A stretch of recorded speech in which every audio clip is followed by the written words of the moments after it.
Where's the other guy? Where's the other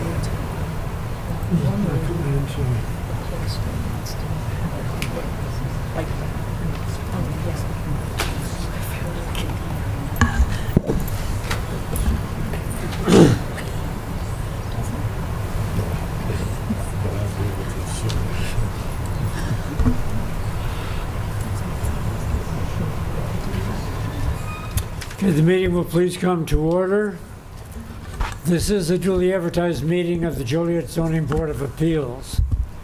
In our capacity, we hear petitions for relief from the strict provisions of our city ordinance. In matters of this type, the decision of this board is final. In respect, it does not go to the mayor or the city council for any further action. If you disagree with our decision, you do have recourse on a court of record. We also hear petitions for variations of land use.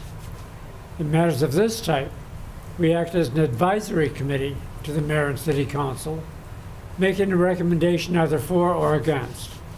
The final decision on land use is made by the mayor and the city council. Secretary, please poll the board. Mr. Bias? Here. Mr. Naktrib will be absent. Ms. Radakovich? Here. Ms. Rohr? Here. Ms. Schmig? Here. Mr. Stiff? Here. Chairman Hennessy. Here. First on the agenda is the approval of the Zoning Board of Appeals meeting minutes from September 18th of 2025. Motion would be in order. Motion to approve? Second. We have motion and second to approve. Poll the board. Mr. Bias? Here. Present. Aye. Ms. Radakovich? Aye. Ms. Rohr? Aye. Ms. Schmig? I was not at the meeting. Mr. Stiff? Aye. Chairman Hennessy. Aye. Okay, I want to make a note before we move forward on the agenda that we did have one agenda item that is withdrawn, and that is petition number 2025-45, which was a special use permit to allow an expansion of an existing home daycare business located at 913 Plaintain Drive. So if you are here for that, that's not, it's been withdrawn from the agenda tonight. Okay. First on the agenda is citizens to be heard on agenda items. This section is for anyone wanting to speak regarding agenda items and are allowed a maximum of 4 minutes. It is not a question and answer period, and staff and the Zoning Board of Appeals members do not generally respond to public comments. Now, on the screen is our public participation rules of procedure. I also will make a note that every agenda item listed today on the meeting, for this meeting, is a public hearing. So if you would like to speak when the agenda item is called during the actual public hearing, you can do so then, or you can speak now, but it will be outside of the public hearing. Is there anyone who would like to speak under citizens to be heard on agenda items at this point in time? Okay, next on the business, on our agenda is old business public hearing, and we have no agenda items. And then we have new business public hearing. And during the public hearing, members of the public will be allowed to present evidence and ask questions subject to the rules of the meeting. First on the agenda is petition number 2025-40, which is a variation on maximum fence height to allow a 6-foot fence in a corner side yard located at 2916 Reflection Drive. The applicant and owner of the property is Araceli Avelos, and the purpose is the applicant is requesting a variation to allow for a 6-foot high fence in a corner side yard located at 2916 Reflection Court. Per section 47-17.6 of the city's zoning ordinance, fences constructed within a corner side yard shall not be higher than 4 feet in height unless the property owner obtains the written approval of the adjacent property owner. If they cannot obtain written approval, the property owner may request a variation to allow for a fence higher than 4 feet within the corner side yard. The Zoning Board of Appeals makes the final decision on this variation request. Under site-specific information, The subject property sits on a corner lot within a residential zoning district. The property in question previously had a 4-foot-high wooden privacy fence, and the existing 6-foot-high vinyl fence was permitted and installed in 2022. The existing 6-foot-high vinyl fence is set back 10 feet from the southeastern property line that runs along Horizon Court. For surrounding zoning, land use, and character, the property is surrounded by other single-family homes in the Caton Ridge subdivision, all with R2 single-family residential zoning. Under applicable regulations, we have section 47-17.6 heights of fences. Under discussion, the applicant wishes to move the existing 6-foot-high fence from its current location, located approximately 10 feet from the property line, to the property line. The applicant has expressed the desire to keep the fence at 6 foot high to allow for more privacy within the backyard for their family. They have also stated that they do not have the financial means to remove and replace the existing fence with one that complies to standards. The request is necessary as the zoning ordinance restricts fences located within a corner side yard to 4 feet high, but a provision in the zoning ordinance allows for a taller fence if an adjacent property owner gives written approval. However, the adjacent property owner has not given written approval. Therefore, a variance is required. While staff finds no hardship with this request, a 6-foot-high fence in the corner side yard would not detract from the neighborhood character nor be out of place within the subdivision, as there are several corner lots with 6-foot-high privacy fences. And for suggested conditions, staff is recommending none. And that concludes staff's report. Petitioner here.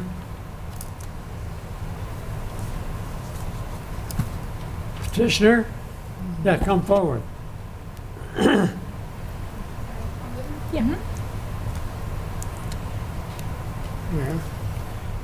I must swear you in. Raise your right hands, please. Do you swear the evidence you're about to present to be the truth under penalty of law? I swear. I need your names and addresses. Araceli Ábalos. Speak into the microphone. Araceli Ábalos, 2916 Reflection Court, Plainfield, Illinois, 60586. I am her daughter. My name is Karina Vega, and I live at 1644 Tulip Lane in Munster, Indiana, 46321. Okay, any comments you'd like to make? She wishes not to make any comments at this time. Okay, are there any questions by the board? What particular reason would you like to move the fence closer to the sidewalk? Just for the room inside? Can you repeat the question? You just want to give yourself more room on the backyard? Is that the only reason? No, la quiero, si me la pueden dejar como está. She would like to keep it the same way that it is now. Any other questions? Has the neighbor indicated they are against it, or have they just not responded? Ha dicho la vecina que no quiere que la tengas así, nada más no han respondido. No me ha dicho nada, pero cuando la quise poner desde donde me toca, ella no quiso firmarme el papel. She's stating that she has not responded to her, but back in 2022, when she was first thinking of changing the fence, the neighbor she didn't want to sign for her to move the fence where it is, or that's what she's telling me. Any other questions by the board? Yes, we have one. Yes, I'm interested in knowing, have you talked with the neighbor even though she didn't submit, or they didn't submit a formal approval or concern? Hablé con ella antes de poner la fence. No, dice de ahorita desde... No. No, she has not had any contact with her neighbor. Okay, and it's my understanding you're asking, or you just stated that you just wanted to keep the 6-foot fence, and yet the request is also to move it to the lot line, which means expanding it further out to the sidewalk. Se dice que es lo que querías dejar la fence así como está, o querías moverla todo hasta el lot line. Me dijeron que la puedo dejar así o tengo la opción de moverla hasta donde va sin que ella me firme. She's saying that because she was told that she can move it up to the line where her property begins without the neighbor signing. But it is her preference to keep it this way due to financial hardship. Any Okay. further- Oh, yeah, I'm sorry. So I'm confused. So we do want to move the fence to the lot line, correct, Jane? Yes, she needs, Okay. she had indicated that she wants to move the fence to the property line, which is allowed if the adjacent property owner, as you can see in the screen, signs off. The property owner has not signed off for reasons that she's indicated, so therefore, her only recourse to move the 6-foot-high fence closer is a variance. Otherwise, it'd have to be a 4-foot without permission. Yeah, and the staff report attests that she had indicated that it would be a financial hardship to take down the entire 6-foot-high fence and put up a 4-foot-high fence I that see. would comply. And could there be a compromise where a portion of it is moved to 4 feet in the existing footprint? That was not her variance request to the city at this time. And we did post a sign and/or send notice of today's hearing to all neighbors and give them the opportunity to be here today, correct? Yes. Does staff have a problem with it? Staff did not find any objections to it. The staff report noted that there are examples in this neighborhood and throughout the city where there are 6-foot-high fences on corner lots. But again, there is that provision that, we require the neighbor to sign off. And if they don't, their recourse is to come before you. So. Or send public comment? Is that correct?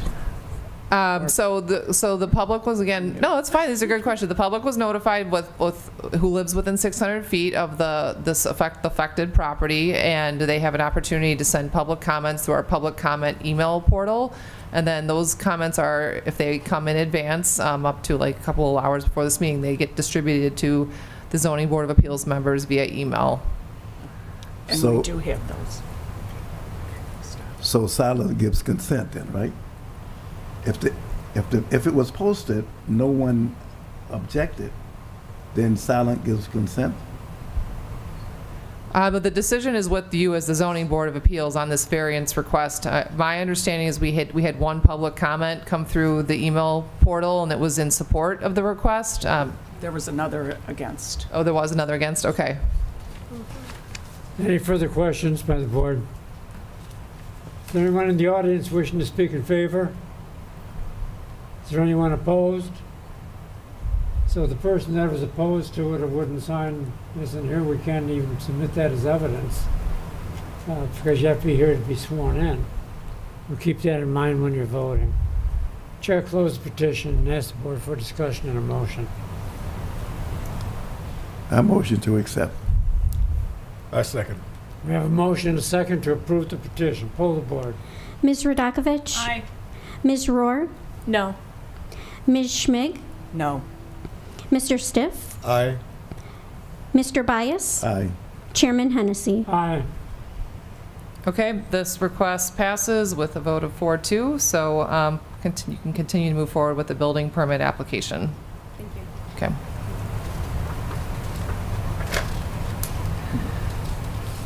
All right, next on the agenda is a series of variations, petition number 2025-41, a series of variations on landscape requirements and parking lot design standards to allow the reconstruction of existing parking lots located west of Northeastern Avenue at Van Buren Street.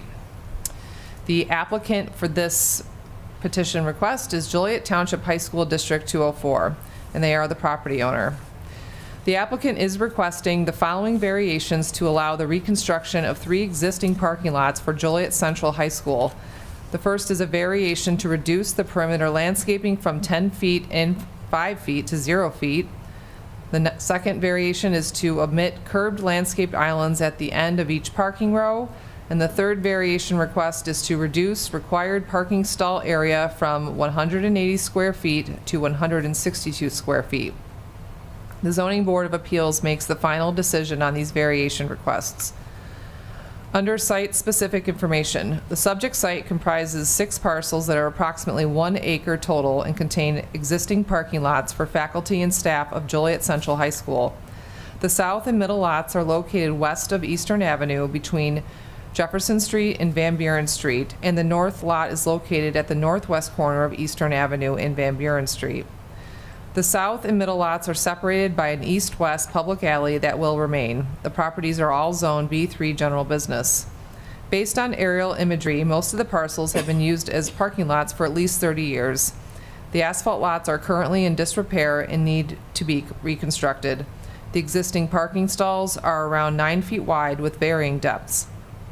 The lots do not have any existing perimeter landscaping except a strip of grass along the west side of the north lot and a small landscaped area at its southwest corner.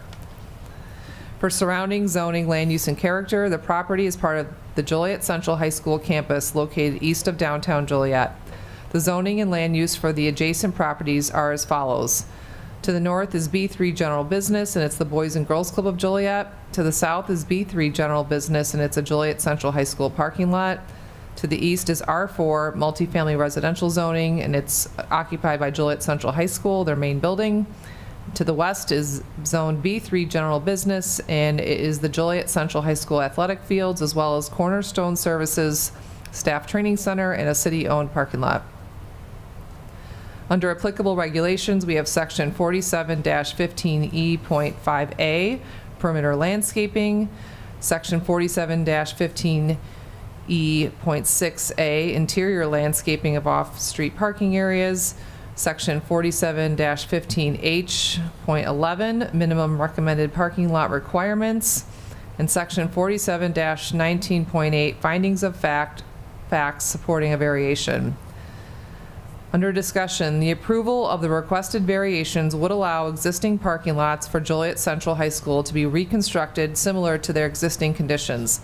The proposed redevelopment of the lots would require them to comply with the current landscaping and parking lot standards, which include a 10-foot wide landscaped area along the perimeter adjacent to the public right-of-way, a 5-foot wide landscaped area along the perimeter adjacent to non-residential uses, landscape islands with barrier curb at the end of each parking row, and a minimum parking stall area of 180 square feet. The existing lots do not currently meet these requirements. If the reconstructed lots were to comply with the regulations, the school district would lose a significant number of parking spaces for this campus. The proposed layout will improve safety and circulation within the lots while maintaining the current number of parking spaces, and you can see the attached concept plan. All proposed stalls will be 9 feet by 18 feet, which meets the parking stall width requirement, but requires a variation to reduce the stall area from 180 to 162 square feet. The stalls would need to be increased to 10 feet wide or 20 feet deep to meet the minimum area requirement, which would result in a reduction of the total number of parking spaces. These lots are mainly used for staff parking and will not have frequent vehicle turnover like a typical commercial parking lot, so the reduced depth will not greatly impact the flow of traffic within the lot. The reconstructed lots will meet the requirement for perimeter curb and gutter. Stormwater will be managed within the existing storm sewer system. The existing landscaping at the site corners adjacent to Eastern Avenue will remain, and any additional land outside of the parking lot borders will be returned to grass.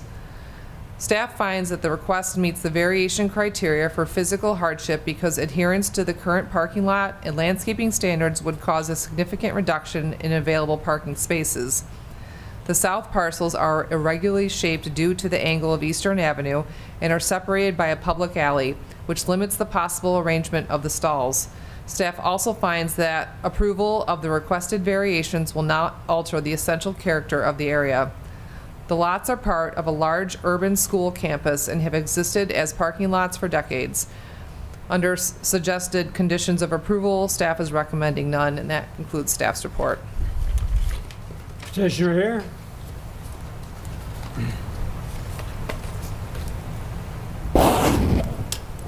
Do you swear the evidence you're about to present to be the truth under penalty of law?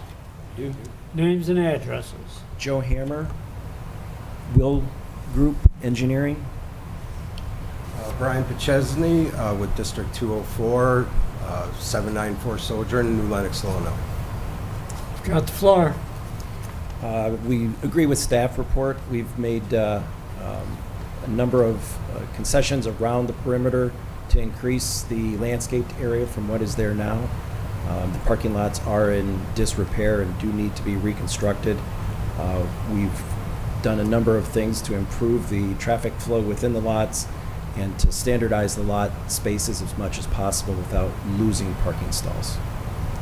Other than that, if anybody has any questions, we'd be happy to answer. Okay, questions from the board? Is there anyone in the audience wishing to speak in favor? Is there anyone opposed? Chair closes the petition. Asks the board for discussion of the motion. A motion to accept. Second. We have a motion and a second to approve the petition. Poll the board. Ms. Rohr? Aye. Ms. Schmig? Aye. Mr. Stiff? Aye. Mr. Bias? Aye. Ms. Radakovich? Aye. Chairman Hennessy. Aye. Thank you, gentlemen. Thank you. All right, next on the agenda is petition 2025-42, a series of variations on signage to allow wall and monument signs located at 2121 West Jefferson Street. The applicant for this petition is Kuntal Shah, and he's the business owner. The property owner is SUP Development Group LLC. The applicant is requesting the following variations on signage for wall and ground signs at 2121 West Jefferson Street. The first is a variation to allow a wall sign that does not face a public way, which would be on the east side elevation. The second variation is to reduce the required setback for a pole sign from 15 feet to 1 foot. And the third variation is to increase the total permitted sign area from 200 feet to 234 square feet. The Zoning Board of Appeals makes the final decision on these variation requests. For site-specific information, the subject property is around 0.75 acres and contains an approximately 6,000 square foot commercial building and adjacent surface parking lot. In April of 2025, City Council approved a special use permit to allow an adult use cannabis dispensary at this location. The building is currently being remodeled for the Bisa Lina Cannabis Dispensary with exterior facade improvements on the south and east sides. The property is part of a 2-lot commercial subdivision within the Walgreens property to the east. The two sites have access easements that provide shared use of the 2 driveway entrances off Jefferson and Hamas Avenue. The property is zoned B3 general business. For surrounding zoning, land use, and character, the property is located on the north side of Jefferson Street to the west of Hames Avenue.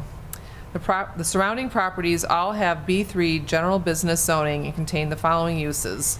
To the north is stormwater detention. To the south is a multi-tenant space. It's Mary Crest Shopping Plaza.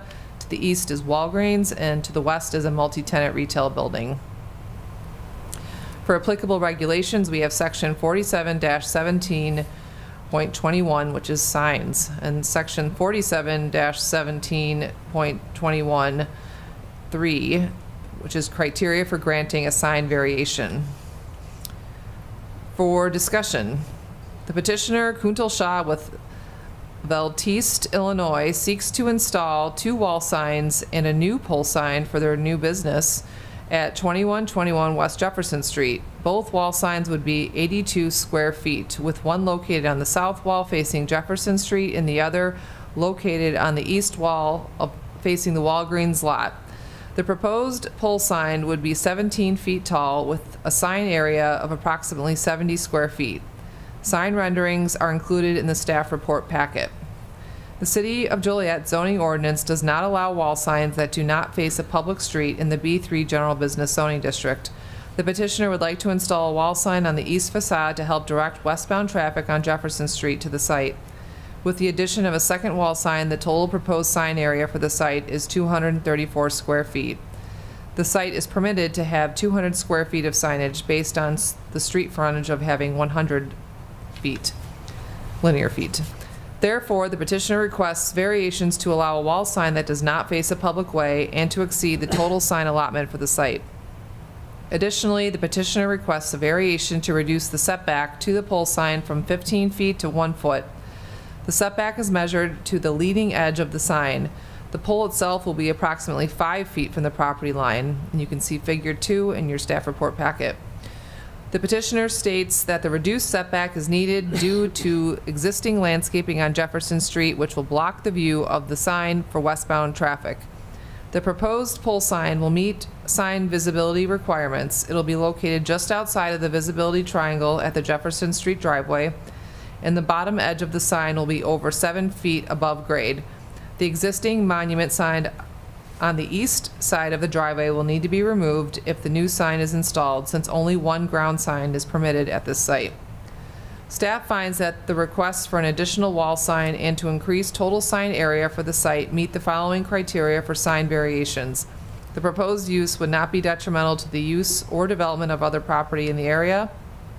Ownership of the property has been demonstrated, and approval of the variation would not be contrary to the objective of improving the overall appearance of the city. Many other properties on Jefferson Street have wall signs on their side elevations. The proposed east wall sign will be integrated with the updated facade of the building. Staff does not find a hardship for the request for a reduced setback for the pole sign. There is space within the grass area adjacent to the driveway to locate the sign farther back from the property line, closer to the required setback of 15 feet. However, there are many examples of non-conforming ground signs along Jefferson Street. For suggested conditions of approval, staff is recommending none. And that concludes staff's report. Petitioner?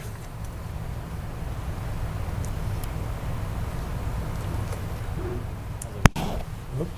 You swear the evidence you're about to present to be the truth under penalty of law? I do. Names and addresses. Kuntal Shah, 1100 South Greenwood Avenue, Park Ridge, Illinois. Yusuf Owner, I'm the sign contractor, 1018 Munns Avenue in Schaumburg. Any comments you'd like to make? Yeah, so I think... Speak into the mic, please. Raise that up. So, we're very excited to be opening up soon in the Joliet community and bringing in significant tax revenue. The request we are seeking is twofold. One, for the monument sign, we want to be in congruence with the other monument signs that are on Jefferson next to us, which do not have a similar setback. We think aesthetically it'll keep a more consistent flow and view down Jefferson Street in terms of where the monument signs are instead of them being staggered. And as far as for the additional sign on the east-facing wall, we want to increase visibility so people are able to see the business from all directions. And there have been other businesses we've seen that have had similar signage both on the main road as well as on the side of the building when there has been like a gap between the next building, such as we have currently with the Walgreens. I believe the Joliet Bank and Trust, which is across the street from us, has similar two signs, one that faces on Jefferson and the other one that faces to the east side of the building. So in addition to that, we think it'll also increase the aesthetic value of the building by having signage wrapping around the corner, just providing an overall visually more appealing storefront for our building. Thank you. Any comments by the board? Questions? Will any of these signs be lit? Yes. Yes. The pole sign, as well as both wall signs, will be internally illuminated. The wall signs are internally illuminated facelit channel letters that will be flush mounted to the building, and the pole sign will be internally illuminated as well. A question for staff. We have to vote on these together, correct? You don't have to. Okay. No. We could separate them if we You wanted. can. Okay. Yep. Any further questions by the board? You have been given permission to sell cannabis there, right? Yes, we have been approved, and we have all licensing and so. Are you the guys that was here about a year ago? Yes. Okay. And have you asked your neighbors about what they think about the signage being closer? Is that... We have not asked neighbors in terms of the pole sign being closer to Any further questions? The sign that you plan to erect will be pretty much the same signs that you would see up and down the street all the time anyway, right? Okay. Yes, we designed them to be very similar in size, height, shape to all the other signs that our neighbors currently have. Okay.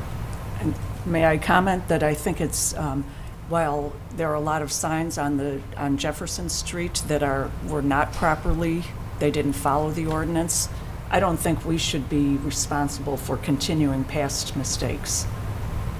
Like with big Jefferson Street, Jefferson Street has just become signs, random signs, and it is I believe it's detracting from the beauty of Jefferson Street, one of our main thoroughfares. Any other comments by the board?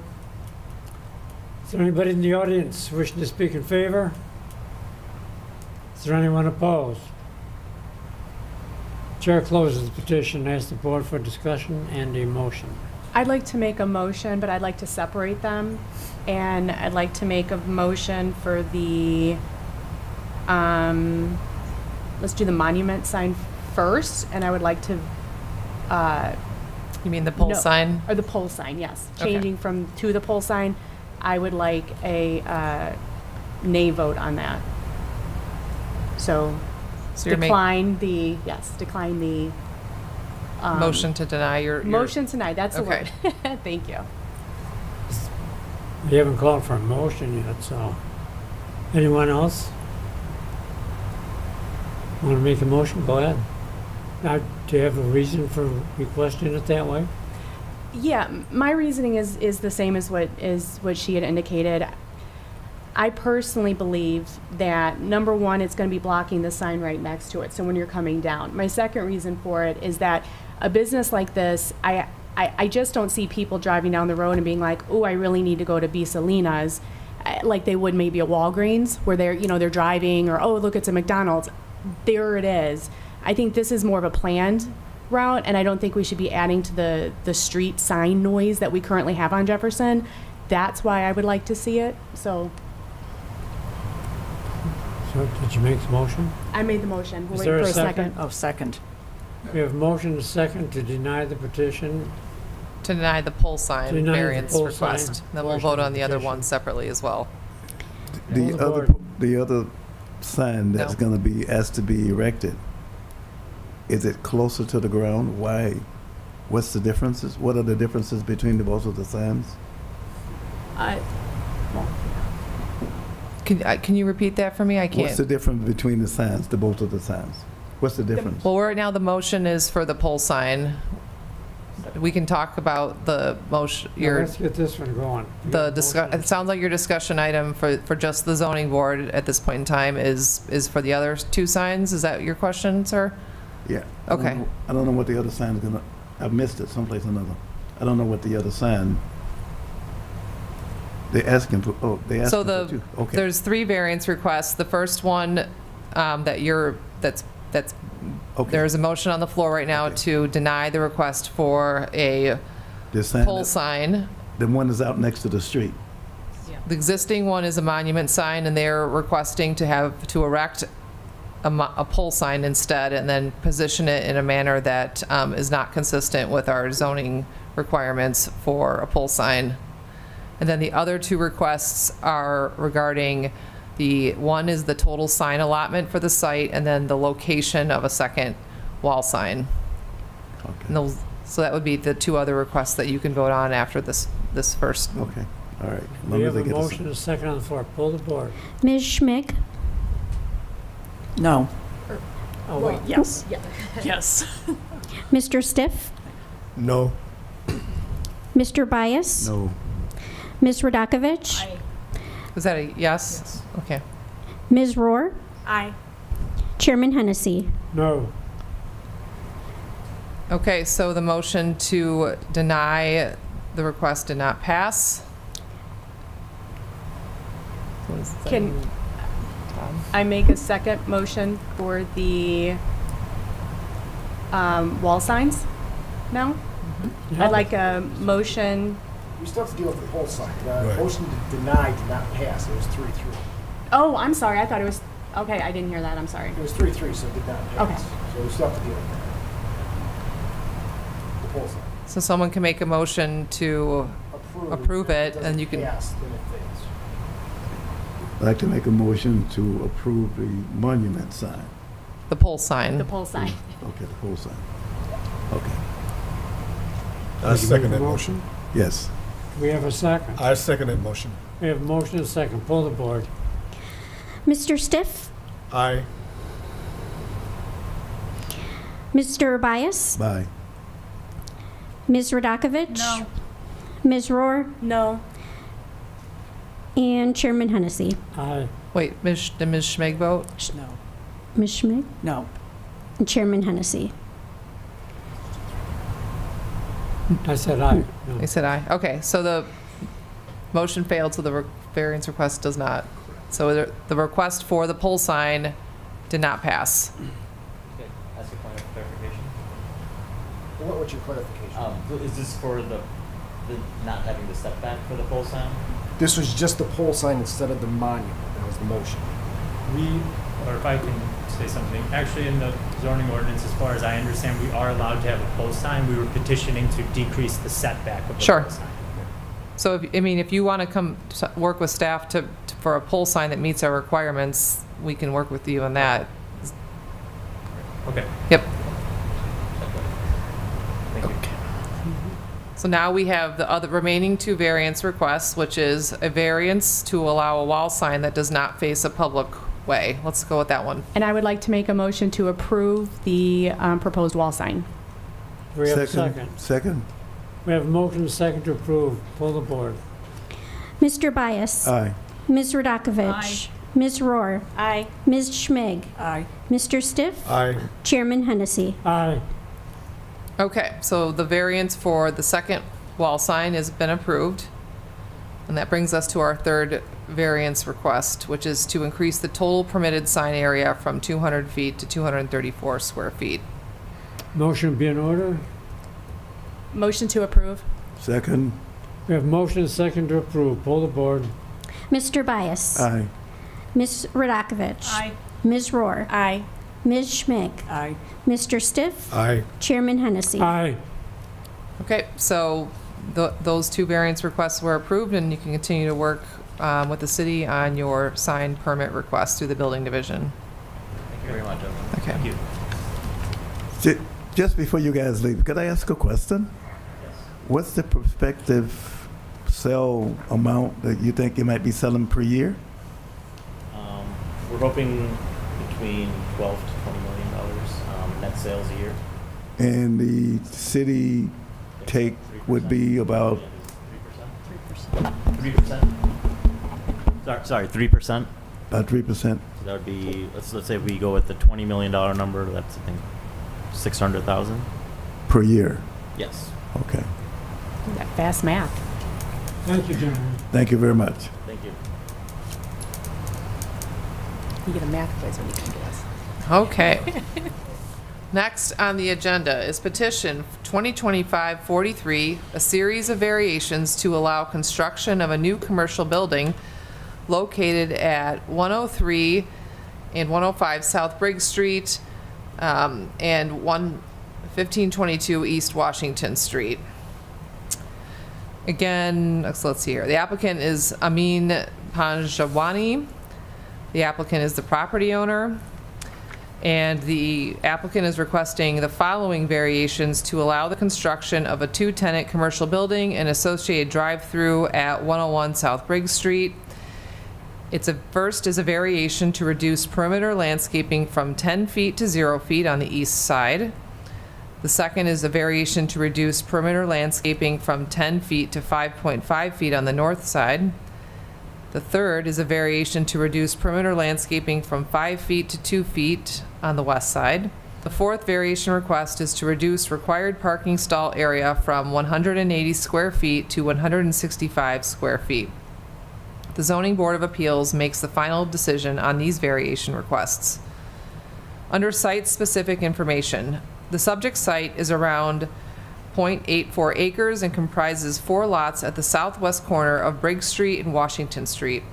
The two north lots have B1 neighborhood business zoning and contain a vacant multi-tenant commercial structure built around 1955 that previously contained a pharmacy and a convenience store. The remainder of the commercial property surrounding the building is paved and does not contain any landscaped areas. The two south lots are zoned R2 single-family residential. The east residential lot contains a 2-unit residence approved through a variation of use in 2001, and the west lot is vacant. The north and south parcels are separated by a 14-foot wide public alley that runs east-west between Briggs Street and Hubbard Street. The alley is unimproved and does not provide access to any adjacent residential properties. The petitioner is proposing to redevelop the site with a new commercial building that will contain a Dunkin' restaurant and drive-through, as well as an additional retail tenant.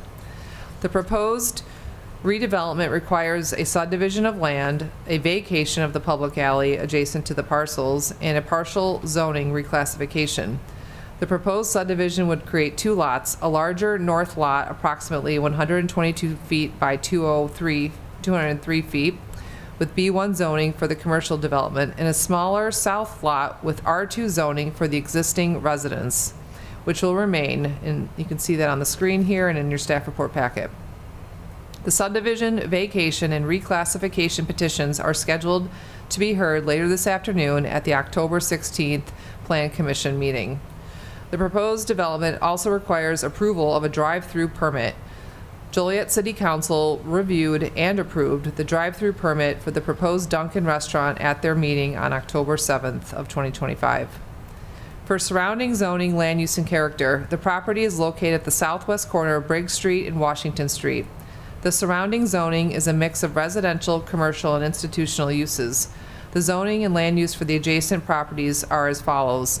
To the north is R2 single-family residential, and that's an elementary school. To the south is R2 single-family residential, and it's commercial. To the east is county zoning, C2, which is local commercial designation, and it's a commercial use. It's a gas station, and county R5, which is single-family designation, and it's a residential use. To the west is B1 neighborhood business zoning, and it's a commercial laundromat. And then as well as R2 single-family residential, and there's a residential use. Under applicable regulations, we have section 47-15E.5A, perimeter landscaping for non-residential uses. We have section 47-15H.11, minimum recommended parking lot requirements. And section 47-19.8, findings of facts supporting a variation. For discussion, the petitioner is requesting variations on landscaping and parking stall size to allow the redevelopment of an existing commercial site with a new commercial building. The proposed development will contain an approximately 3,500 square foot commercial building with 2 tenant spaces. The south tenant space is planned for a Dunkin' restaurant and drive-through, and the north space is proposed for retail with no known user at this time. The commercial development will have 1 access driveway off Briggs Street. Surface parking is located on the south and east sides of the site, while the drive-through lanes wrap around the west side of the site. There will be a 7-foot wide sidewalk along Briggs Street as required by Will County, which has jurisdiction over Briggs Street. The proposed site plan is included in the staff report packet, and it's on the screen. In order to meet the drive-through circulation and stacking requirements, the site plan does not include a landscape area on the east side adjacent to Briggs Street and has a reduced landscaped area on the west side adjacent to the neighboring commercial property. Additionally, the drive-through lanes encroach on part of the north landscape area. Therefore, the petitioner requests variations to reduce the perimeter landscaping on the east, north, and west. There is no variation requested for landscaping adjacent to the residential uses.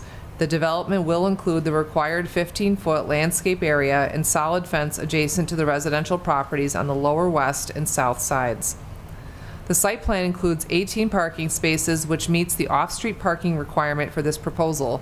11 of these spaces are designated for customers and 7 are designated for employees. The employee stalls are around 165 square feet in area, which is less than the minimum required area of 180 square feet. Therefore, the petitioner also requests a variation to reduce the area for the 7 parking stalls along the south side of the site. The customer stalls along the east will meet the width and area requirements. Staff finds that the request meets the variation criteria. The petitioner could not develop the site for a drive-through restaurant if they comply with landscaping and parking stall standards.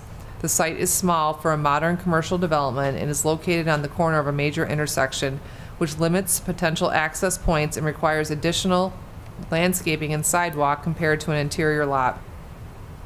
Per Will County requirements, the petitioner must install a 7-foot wide sidewalk along Briggs Street, which further reduces the available area for perimeter landscaping. Staff also finds that the approval of the requested variations will not alter the essential character of the area. The existing site does not have any perimeter landscaping. The proposed plan will add an adequate landscape area along the north next to Washington Street and will also meet the requirements for landscaping and fencing adjacent to residential uses. For suggested conditions of approval, staff is recommending none, and that concludes staff's report. Petitioner here.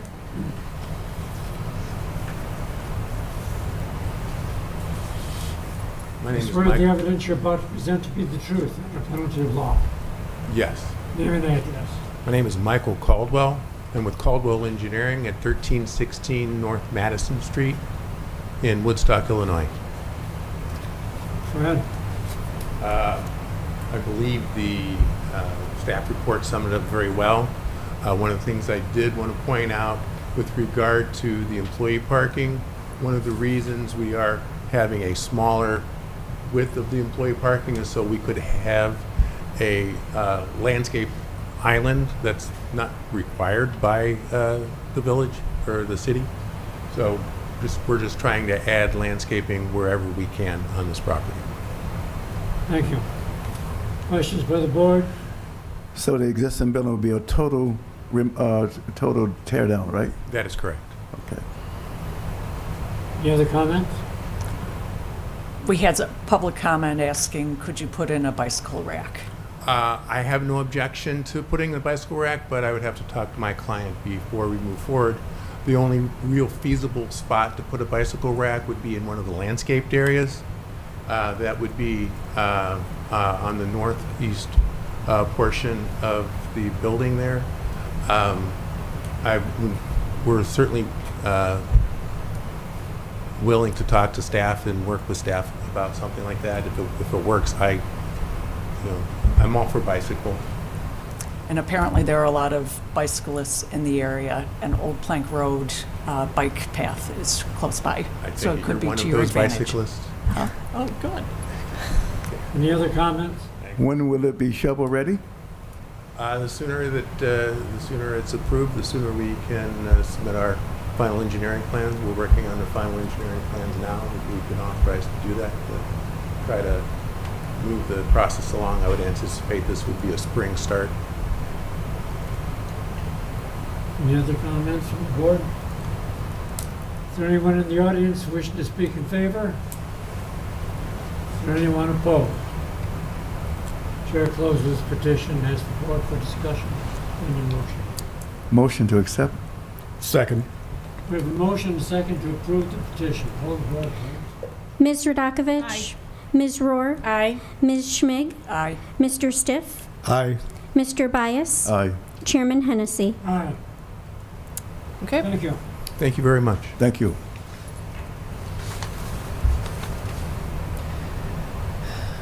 Next on the agenda is petition 2025-44, a series of variations to allow construction of a new detached garage located at 703 Clement Street. The applicant and owner of the property is Saul Rodriguez Garcia. The applicant is requesting a series of variations to allow for the construction of a detached garage in the rear at the property located at 703 Clement Street. The Zoning Board of Appeals makes the final decision in this matter. The requested variations from the Zoning Board include a variation to reduce the rear garage setback requirement from 10 feet to 5 feet, and a variation from the required lot coverage. Lot coverage is not to exceed 30% in residential districts, but the existing lot coverage is 46%, and this would increase to 49% with the new proposed garage. For site-specific information, the subject property is approximately 4,700 square feet in size. It is zoned R2 Single Family Residential. The property includes a one-story detached garage in the rear with alley access. For surrounding zoning, land use, and character, all properties in this vicinity are zoned R2 Single Family Residential.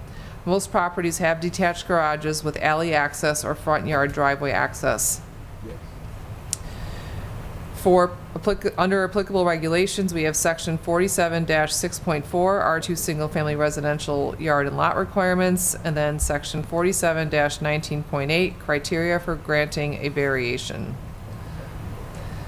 For discussion, the applicant seeks to replace a one-story detached garage in the rear of the property with a larger one-story detached garage.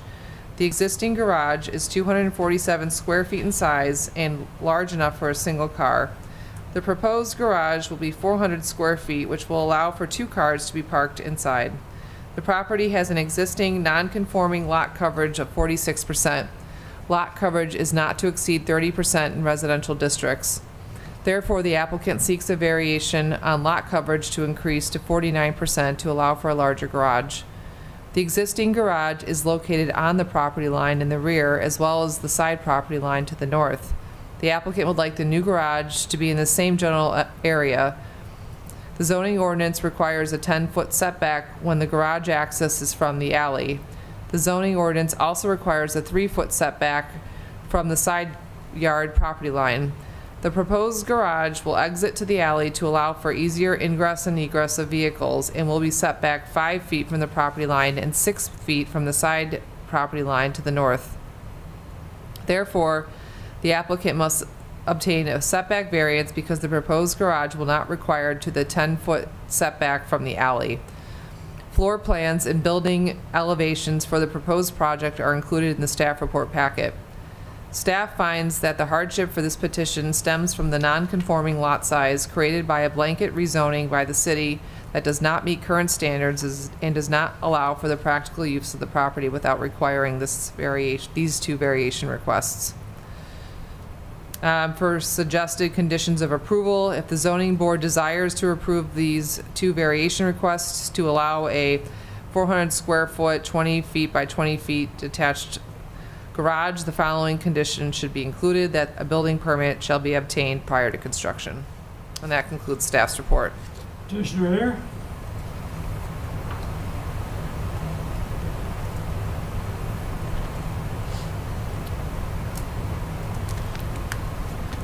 You swear the evidence you're about to present to be the truth under penalty of law. Yes. Huh? Yes. Your name and address, please. Saul Rodriguez, 703 Clement Street, Joliet, Illinois. Thank you. Anything you'd like to say?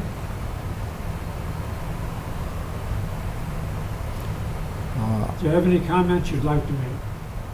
No, only in the petition. I know English, man. Sorry. Is there any questions by the board? How long have you lived there?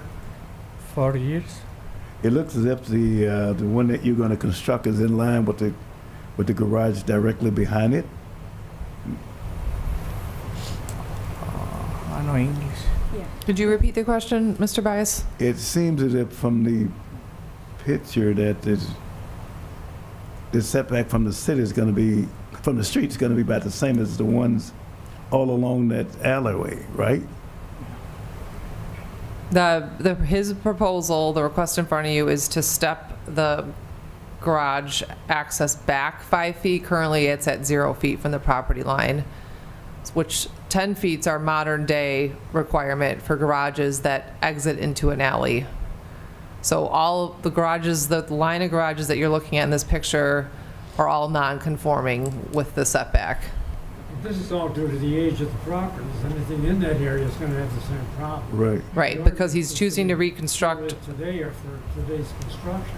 Mm-hmm. But this is not any exceptional request. So the foundation is staying the same, correct? Or there is movement? I don't know if the foundation's staying the same, but he has to move. I remove everything. You're moving everything, yeah, because Okay. the property, the garage right now you see is 0 on one side and 0 on the other property line, so he's complying with the side yard requirement. He's just asking, so he's moving it that 6 feet as opposed to 0, which complies, and then now he's asking to move it in, or in 5 feet, which still doesn't comply, which is the request in front of you. Any further questions? Yes. Anybody in the audience wish to speak in favor? Anyone opposed? Sure. Did this guy hand that? No. Chair You know, closes. sir, could we pause 1 second?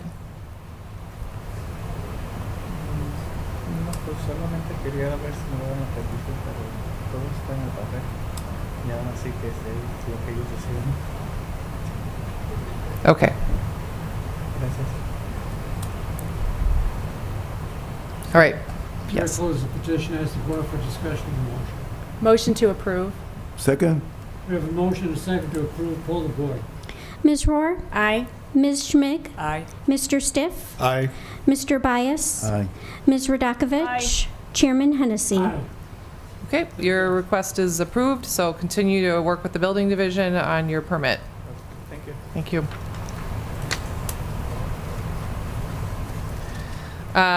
As previously stated, the next petition, which is 2025-45, which was a special use permit to allow expansion of an existing home daycare business located at 913 Plantain Drive, that request has been withdrawn by the applicant. Which brings us to petition, these are a dual companion case, petition 2025-46, which is a special use permit to allow a truck and trailer parking and storage lot located west of Vera Court and south of Oakleaf Street. And the companion case is petition 2025-47, a series of variations to allow a truck and trailer parking and storage lot located west of Vera Court and south of Oakleaf Street. The applicant in this matter is Montana Investments LLC, and they are the property owner. The applicant is requesting a special use permit to allow a truck and trailer parking and storage lot in the I-1 Light Industrial District on the west side of Vera Court, south of Oakleaf Street. Per the City of Joliet zoning ordinance, carting, express, and hauling establishments may be allowed as special uses in the I-1 zoning district by the mayor and city council with the advice of the Zoning Board of Appeals in accordance with section 47-5.2. The applicant is also requesting the following variations. The first is a variation to reduce perimeter landscaping from 10 feet to 0 feet. The second is a variation to omit curbed landscaped islands at the end of each parking row. And the third is a variation to omit barrier curbing around the perimeter of the parking lot. The Zoning Board of Appeals makes the final decision on these variation requests, and the City Council makes the final decision on the special use permit request. For site-specific information, the 2.1-acre subject site comprises 3 parcels on the southwest side of Vera Court within Unit 9 of Oak Leaf Center subdivision, which was recorded in 1997. Oak Leaf Center is an industrial subdivision located between McDonough Street and Interstate 80 that contains a mix of light industrial and commercial uses. Most of the properties surrounding the subject site were developed in the late 1990s. The subject property remained undeveloped until 2011 when a gravel parking area and storage yard was approved and constructed over all 3 lots. Based on aerial photographs, the site was mainly used for the storage of building materials until it was purchased in 2024 by the current owner. The site is zoned I-1 Light Industrial. The subject site has 2 existing access points off Vera Court. The lots are enclosed by a solid 8-foot high fence on the east and a chain link fence on the other 3 sides. There is an existing detention basin on the south end of the site that was installed in 2011 when the gravel lot was constructed. The owner recently paved the site with asphalt and a concrete landing gear pad. Under surrounding zoning, land use, and character, the property is located within the Oak Leaf Center industrial subdivision and is surrounded by industrial warehouse properties that contain uses such as contractors, fabricators, and manufacturing facilities. The site is bordered by Interstate 80 on the south. The properties to the east and north are zoned I-1 light industrial, and the property to the west is zoned I-2 light industrial, or sorry, I-2 general industrial.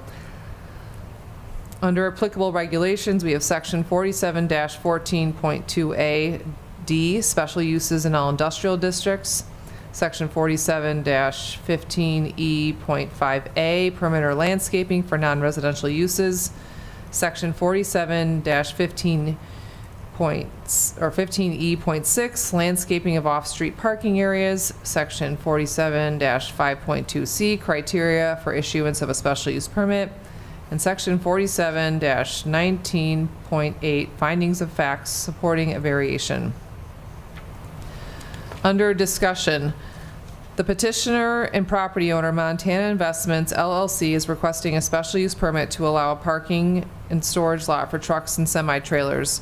The parking lot would be located on 2.1 acres in the center of an industrial subdivision and would also contain passenger vehicle parking. The owner plans to use the site primarily for overflow parking for nearby industrial properties also under their ownership, such as the adjacent warehouses at 540 to 600 Joyce Road. According to the petitioner, there is limited parking at the Joyce Road site and other sites within the vicinity. The concept plan shows that the lot would contain approximately 26 trailer stalls and 38 passenger vehicle spaces. The site would retain its 2 existing access points off Vera Court, and vehicle traffic would continue to access the site via Oakleaf Street. The surrounding 8-foot fence will remain. The site was recently paved with asphalt to the same dimensions as the prior gravel lot. The development of the site requires the lots to comply with the current landscaping requirements and parking lot standards, which include a 10-foot wide landscape area along the east perimeter adjacent to the public right-of-way, landscape islands with barrier curb at the end of each parking row, and barrier curbing around the perimeter of the parking lot. Staff is not requiring landscape areas along the north and west sides due to existing public utility and drainage easements along those property lines. The south side of the site contains the existing detention basin, which has some surrounding landscaping. There are existing street trees along the west side of Vera Court. The petitioner requests variations from these requirements based on the prior approved conditions of the site, which did not include landscaping or meet the parking lot standards. According to the petitioner, the development of an asphalt parking area with no additional landscaping will be substantially similar in appearance to how the site has existed since 2011 and will be in character with the surrounding industrial park. Staff finds that the request meets the following special use criteria. The establishment and operation of the special use will not be detrimental to the public health and safety, nor will it impede the normal and orderly development and improvement of the surrounding property. The subject site is in the center of an existing industrial subdivision, and the proposed use is complementary to the existing uses in the subdivision. The site is served by existing public streets and will continue to use the access driveways off Vera Court. The trailer parking stalls will be subject to the payment in lieu of taxes pilot program per the terms of the approved ordinance for truck parking facilities. A stormwater detention pond is provided on site. Pond capacity and drainage conditions will be evaluated as part of the required engineering review of the application. Staff finds that the requests for perimeter landscaping and parking island variations meet the following criteria. The installation of a 10-foot wide landscape area along the east side would reduce the size of the existing parking area, which was approved and installed in 2011. Additionally, the site has an irregular shape due to the adjacent cul-de-sac. Staff also finds that the granting of the variation would not alter the essential character of the area, as the existing conditions of the site are similar to the surrounding industrial properties. Staff does not find a hardship for the variation request staff does not find a hardship for the variation request to not install barrier curbing around the perimeter of the site. The petitioner can comply with this request and still maintain the same layout as proposed on the concept plan. A parking lot with no perimeter curb would not be consistent with other recent parking lot approvals within the city. Additionally, as part of the engineering review application, staff will evaluate if a perimeter curb is needed as part of the stormwater drainage plan. For suggested conditions of approval, if the zoning board desires to approve the special use permit and series of variations to allow a truck and trailer parking and storage lot on the west side of Vera Court, the following conditions would be included. The first is that an engineering review application shall be submitted, reviewed, and approved prior to occupancy of the site. Second, that the lots shall be consolidated into one lot through the county land consolidation process prior to occupancy of the site. The third is that the property shall be enrolled in the payment in lieu of taxes, also known as the pilot program, as part of the terms of the pilot program ordinance. 4 is that the special use permit granted shall terminate and lapse unless a building permit or certificate of occupancy is obtained not later than 180 days of the effective date of this ordinance. And 5, should the property be declared a public nuisance, it may be subject to a rehearing and possible revocation of the special use permit. And that concludes staff's report. Petitioner?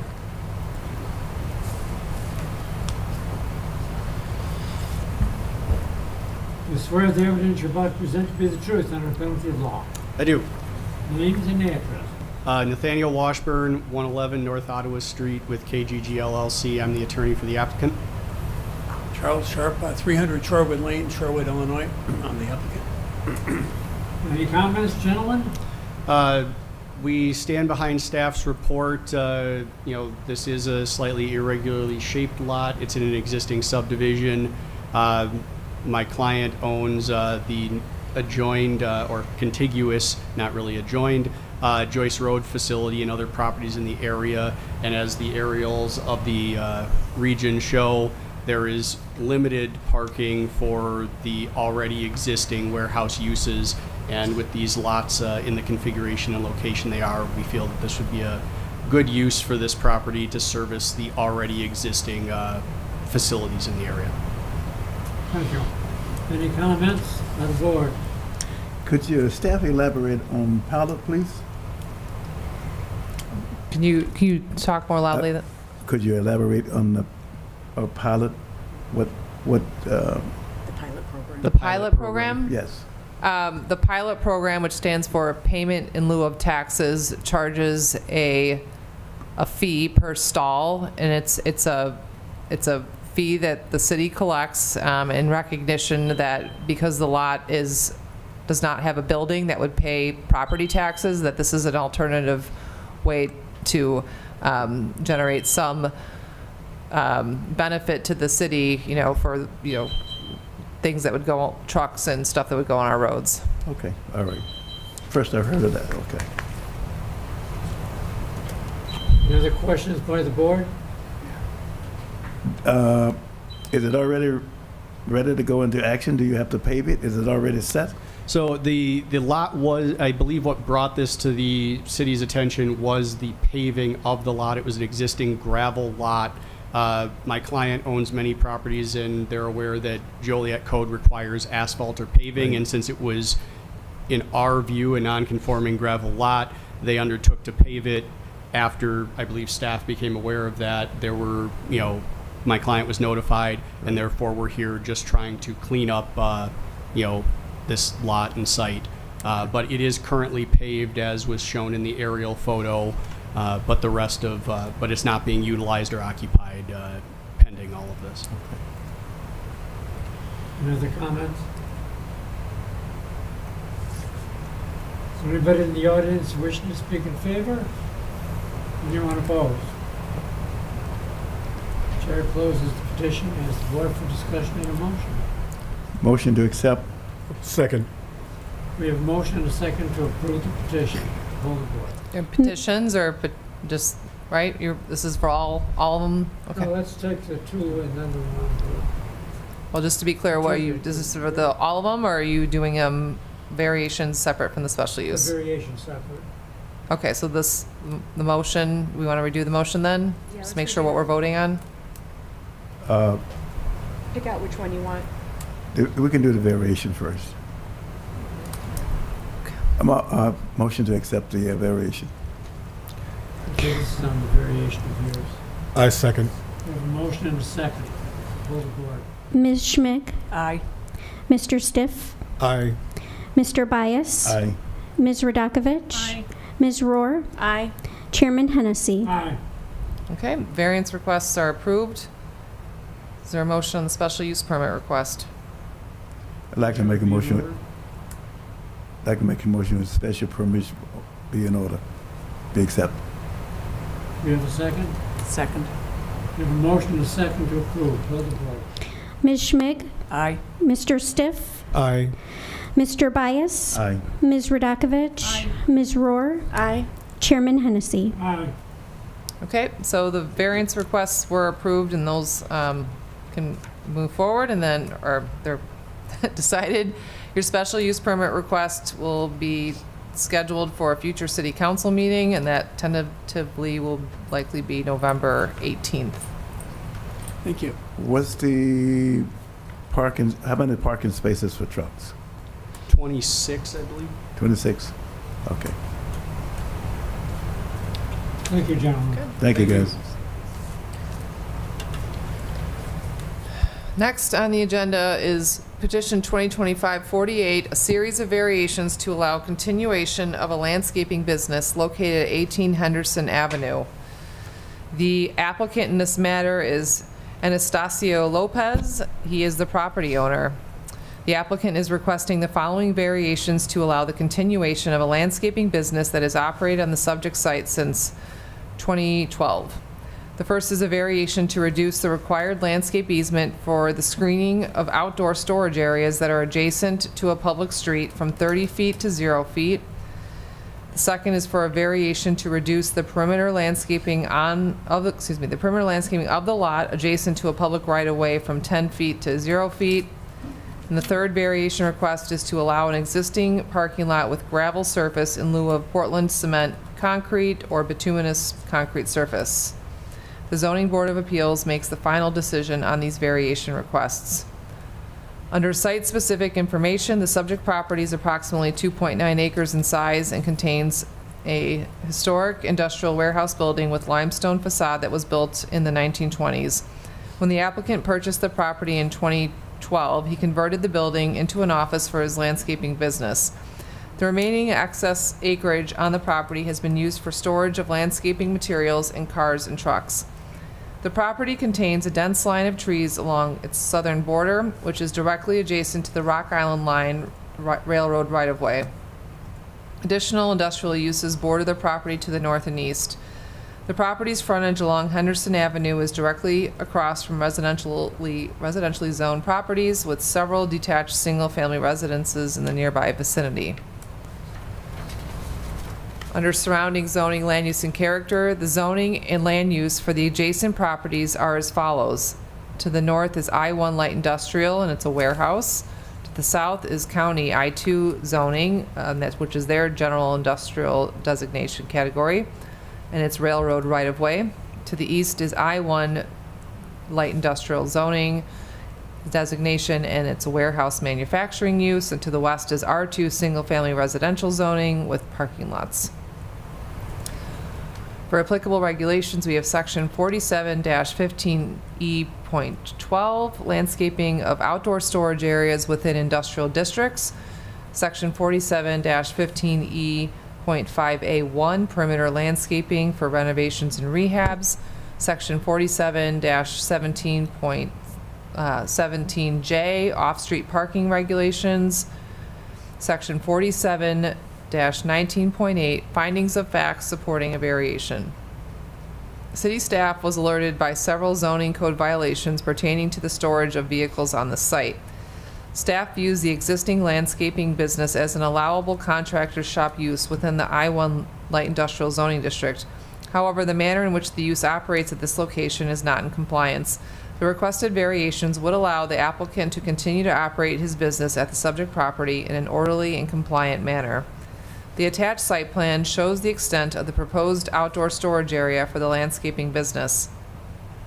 Storage of materials will not be allowed outside of this area, which shall be fenced per the requested conditions.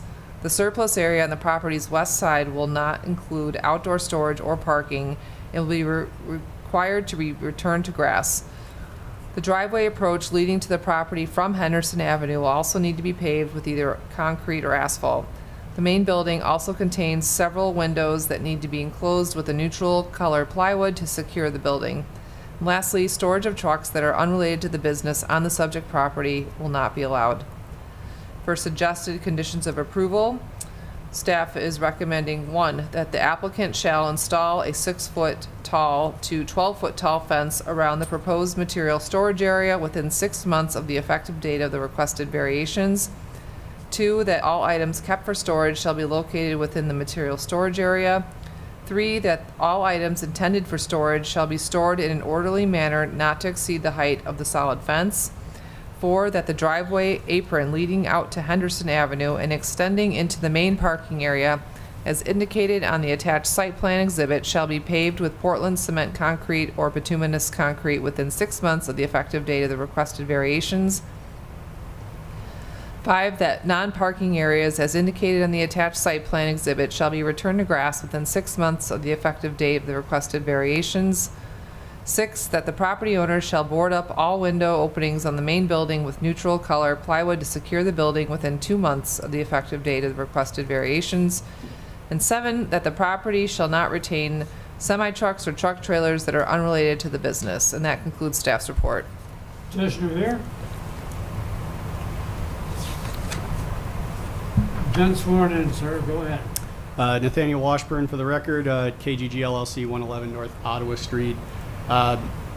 Staff did a good job of summarizing this report. This is a old site that's not been really in conformance for a very long time. When my client purchased the property, it was in severe disrepair, very disorganized, very overgrown, muck everywhere, lots of junk and debris.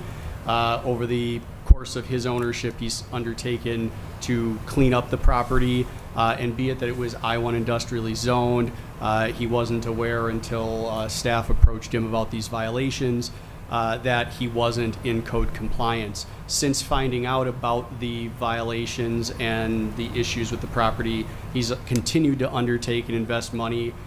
The fence, as pictured in staff's photos, now has slats in it. Those did not exist, several months ago. He continues to clean up and remove junk and debris. There were junk cars and other vehicles, that are in some of these photos, many of which, if not all of which, have been removed and continue to be removed. The variances that we are requesting will allow Mr. Lopez to continue to support his family-owned landscaping business and further bring this site into code compliance. Certainly happy to answer any questions that anybody might have, but we would ask for a vote of approval on these variances to allow the continued redevelopment of the site. I remember when they bought the building and they put the roof on, but he stopped there. Is there any potential use that he has in mind for the interior of the building? So he has thoughts on what may be possible with the building in the future, but this is a very old building and needs a heck of a lot of work.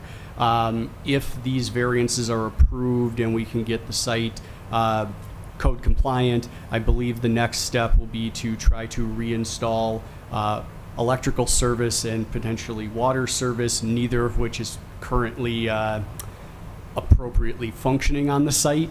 And then from there, as he continues to grow and develop his business and continue to redevelop the site, the building may at some point be redeveloped and repurposed. For now, we're in agreement with staff that we need to, at a minimum, get it secured so that there's nobody going in and out of it, as it is in pretty severe disrepair currently. Can I ask who monitors compliance on this? Like some of the stipulations 6 months from now, does the city of Joliet monitor that they have complied with? Yes. Okay. So the planning division within it has a zoning enforcement component to it. So we do have inspectors who would enforce this. We also work very closely with the neighborhood services division as well, who have a code enforcement team. Okay, thanks. Any other questions by the board? Anyone in the audience wish to speak in favor? Anyone opposed? Chair closes the petition, asks the board for discussion and the motion. I'd like to make a motion it be accepted. Second. We have a motion and a second to approve the petition. Hold the board. Mr. Stiff? Aye. Mr. Bias? Aye. Ms. Radakovich? Aye. Ms. Rohr? Aye. Ms. Schmig? Aye. Chairman Hennessy. Aye. Thank you. All right, next on the agenda is petition 2025-49, a special exception to allow a roof-mounted solar installation located at 3300 Shanahan Road. The applicant in this case is Dimension Energy, and the status of the applicant is lessee. The property owner is Shanahan Owner LLC. The applicant is requesting a special exception to allow a roof-mounted solar installation for community supply on the existing industrial building at 3300 Shanahan Road. Community solar is generally defined as a solar project where the benefits from an off-site solar array are shared by multiple customers, including individuals, businesses, and other groups. Customers typically receive monetary credits on their electric bill based on their subscription to the project. Because a community solar installation supplies power back to the utility grid and not solely to on-site facilities, it is considered a principal use and not an accessory use. The zoning ordinance does not include provisions for solar installations as a principal use. Therefore, this request must be considered as a special exception. The City Council makes the final decision on this special exception request with a recommendation from the Zoning Board of Appeals. For site-specific information, the subject site is Lot 1 in Ketone Business Center, Unit 1 subdivision, located southwest of the intersection of Hobart Road and Shanahan Road. The property contains a 1.2 million square foot warehouse and surrounding parking area for a Target distribution center. The property is zoned I-2 General Industrial District. For surrounding zoning, land use, and character, the property is located in the Ketone Business Center Industrial Subdivision and is surrounded by other properties within the subdivision with I-2 General Industrial zoning. Adjacent land uses include a warehouse and logistics building and a commercial equipment sales facility. Under applicable regulations, we have section 47-3.9BB, miscellaneous terms, zoning exceptions and variances. Under discussion, the petitioner, Dimension Energy, is a national company that develops, owns, and operates community solar and other clean energy projects across 14 states, including Illinois. They are requesting approval of a special exception to allow a roof-mounted solar installation and associated ground equipment for a community solar project at 3300 Shanahan Road. The solar array would be located on the roof of an existing warehouse building in an industrial subdivision. The solar installation would be owned and operated by Dimension Energy, who would lease the roof and ground space from the property owner. Dimension Energy would be responsible for the installation, maintenance, and removal of the solar panels. The expected life cycle of the installation is around 25 years. The proposed solar installation would be for community supply, not a behind-the-meter system that generates electricity for on-site use. The installation would be connected to ComEd equipment and would supply power back to the utility grid for use by properties served by that system.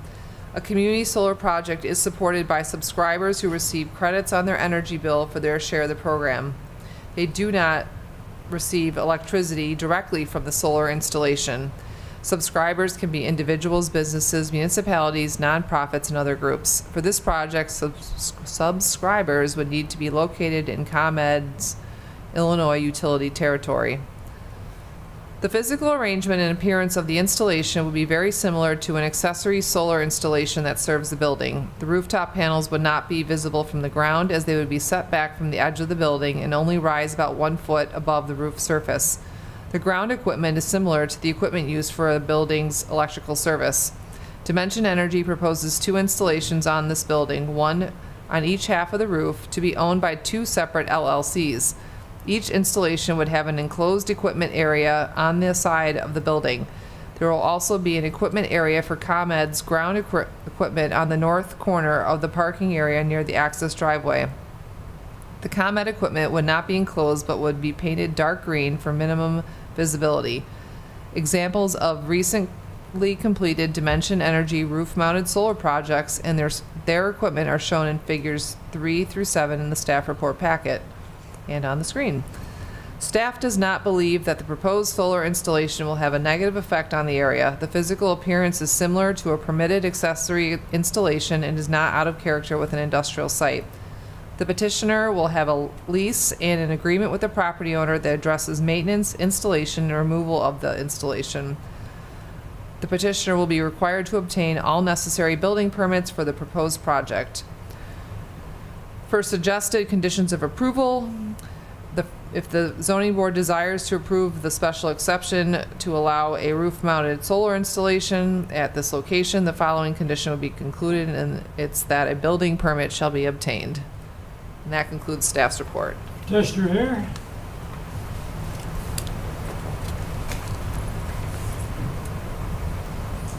I swear the evidence you're about to present to be the truth under penalty of law. I do. Name and address.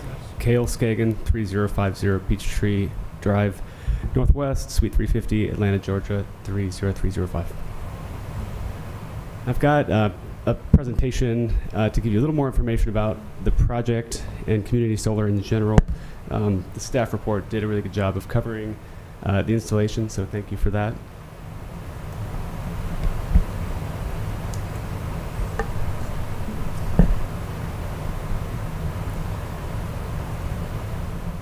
And any questions you have along the way, please feel free to stop me.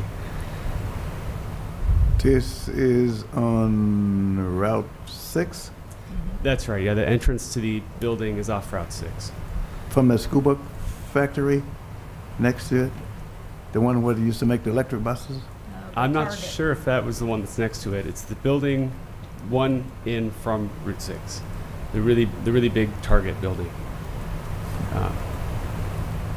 I'm not sure what the one closer to the road is, but it's not that one.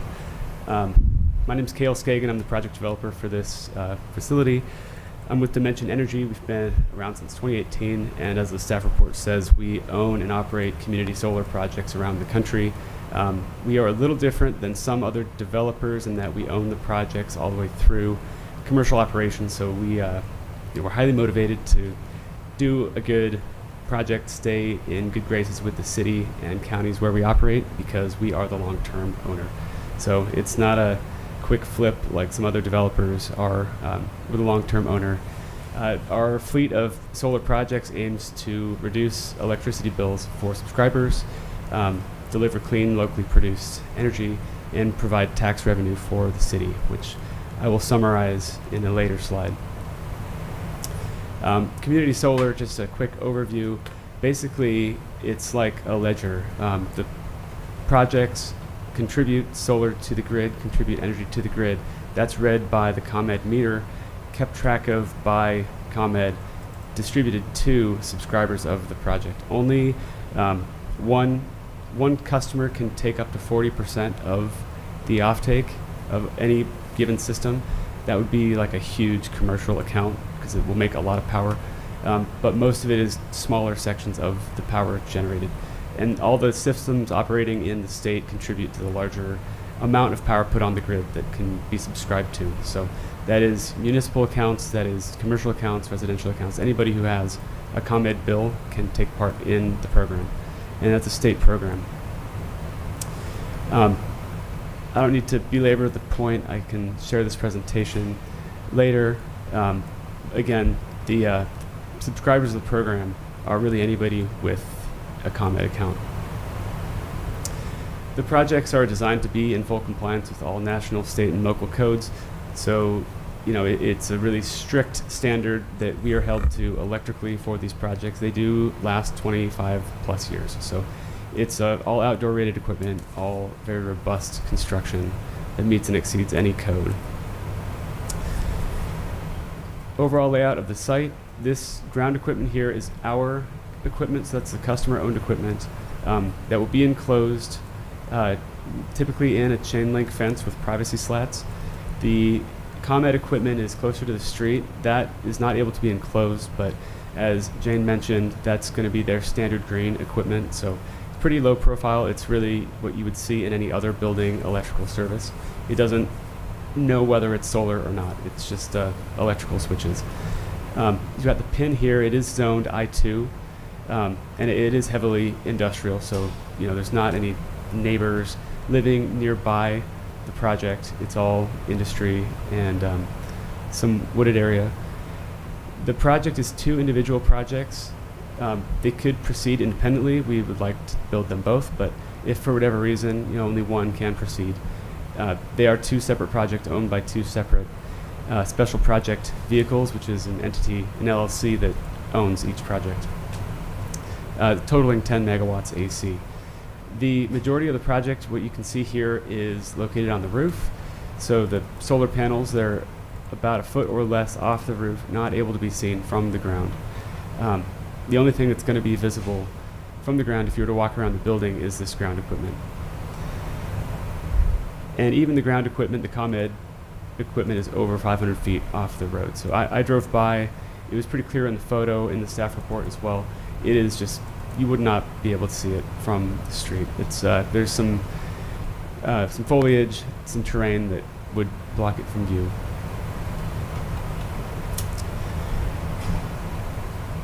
So the project, there's no special access requirements for the project. It's just accessed by existing entrances. It is behind the locking gate, so it's secure. We don't really anticipate any issues with public tampering with our equipment.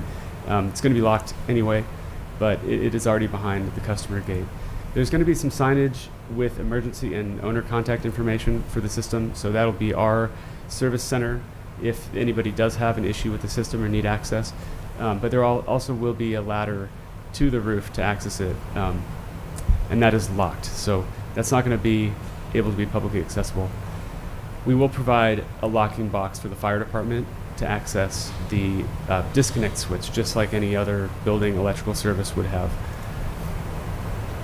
And this is more of a question that we get on ground mount standalone projects, but there will be no lighting installed as part of this project.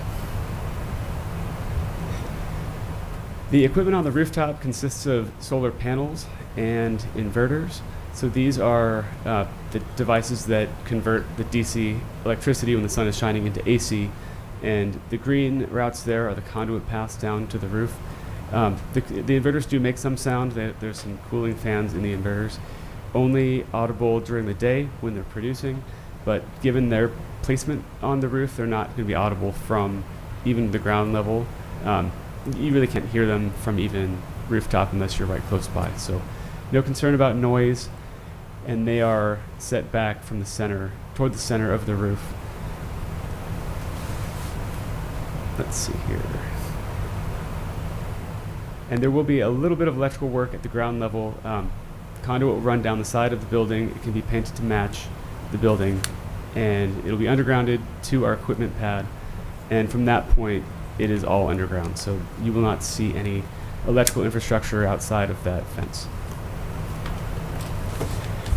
And a couple questions we typically get on these. It's an unmanned system once it's completed and operational. We will conduct a couple of yearly site visits for cleaning, maintenance, preventive maintenance, just to check on the system.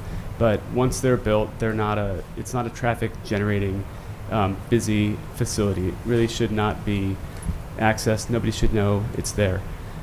It'll continue to provide discounted electric rates for subscribers for the life of the system.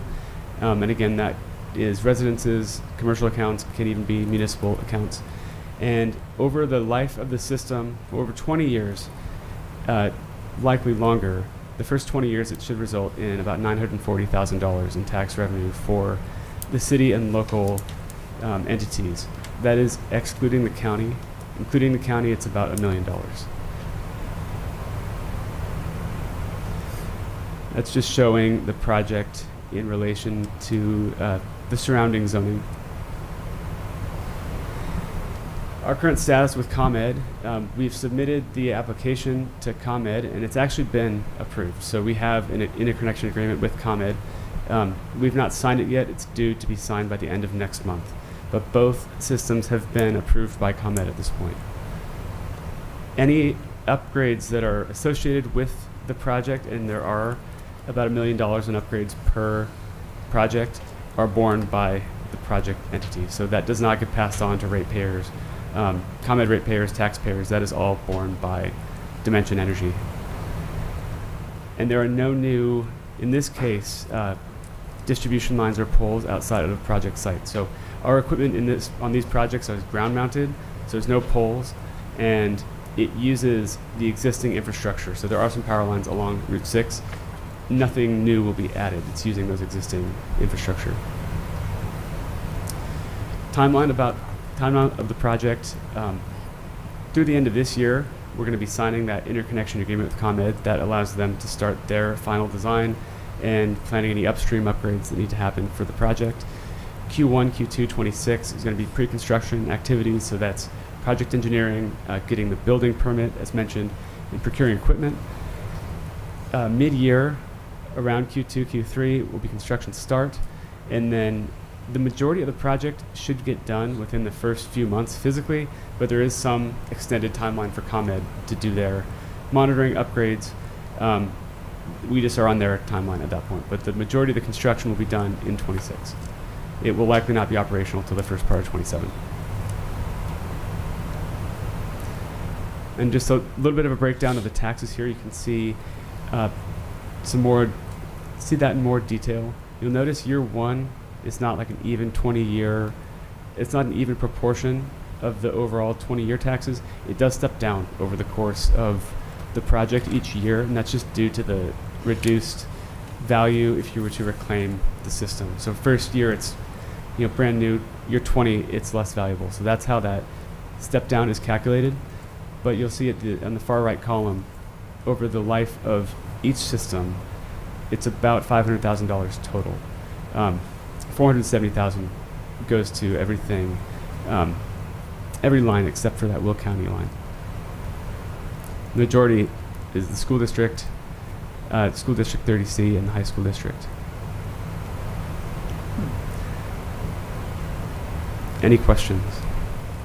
If I understand your concept, you're in direct competition with ComEd? No, it's actually, we work with ComEd. It's a state program, and they're required to basically host the project. So the discount would be seen on the ComEd bill. The customer would still be a customer of ComEd. They would just get a reduced rate. So the utilities, we are giving them very cheap, reliable power. So they actually like the projects. And as part of the upgrades that we pay for, we're modernizing the substation in the area. So we're doing them a favor. How many of these locations have you participated in? We've got, I believe, about 20 permitted.